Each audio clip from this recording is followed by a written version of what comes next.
बन बन के बिगड़ जाती है, सारी दुनिया हमें ठुकराती है, मुंतशिर क्यों है हम।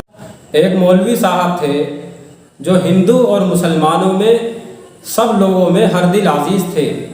सभी लोग उन्हें बेतहाशा चाहते थे, बहुत मोहब्बत करते थे। उसकी वजह ये थी कि वो बहुत मजाकिया और हाजिर जवाब भी थे। एक मर्तबा मौलवी साहब कहीं से गुज़र रहे थे और चौराहे पर कुछ आदमी बैठे हुए थे।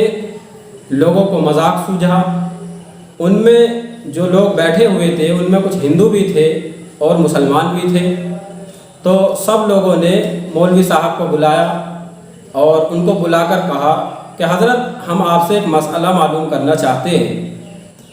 चुनांचे उन्होंने पूछा कि इस चौराहे पर कुछ कुत्ते लेटे हैं, बैठे हैं, 10-12 कुत्ते हैं। हमें ये मालूम करना है कि ये कुत्ते मुसलमान हैं या हिंदू। मौलवी साहब भी बहुत चालाक थे, मौलवी साहब भी हाजिर जवाब थे।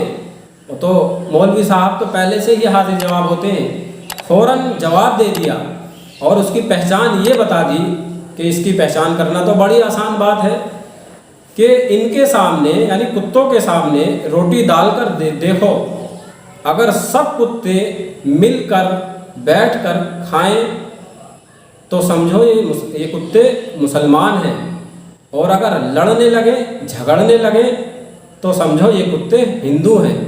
यानी अगर शांति के साथ बग़ैर लड़ाई झगड़े के अगर वो कुत्ते रोटी खा लें तो समझो ये मुसलमान कुत्ते हैं, और अगर लड़ाई झगड़ा करने लगे तो समझो ये कुत्ते हिंदू हैं।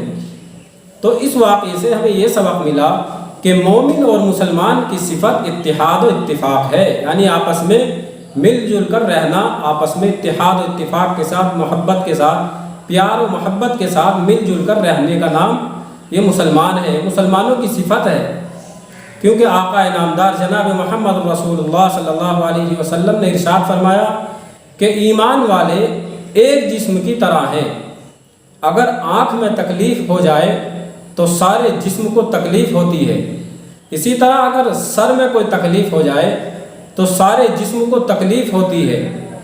लड़ाई झगड़ा, इख्तिलाफ और इंतशार ये कुत्तों की सिफत है। जो आदमी लड़ाई झगड़े को पसंद करेगा यकीनन वो एक गैर इंसानी सिफत को पसंद कर रहा है। इसलिए इससे बचना चाहिए, लड़ाई झगड़ों से बचना चाहिए, क्योंकि ये कुत्तों की सिफत है। मौलवी साहब के जवाब में मुसलमानों की इस अच्छी सिफत की जानिब इशारा था कि जब वो खाना खाते हैं तो मिलजुल कर एक दूसरे के दस्तरखान पर बैठकर एक दूसरे के साथ एक ही प्याले में जो खाते हैं वो मुसलमानों की अलामत है।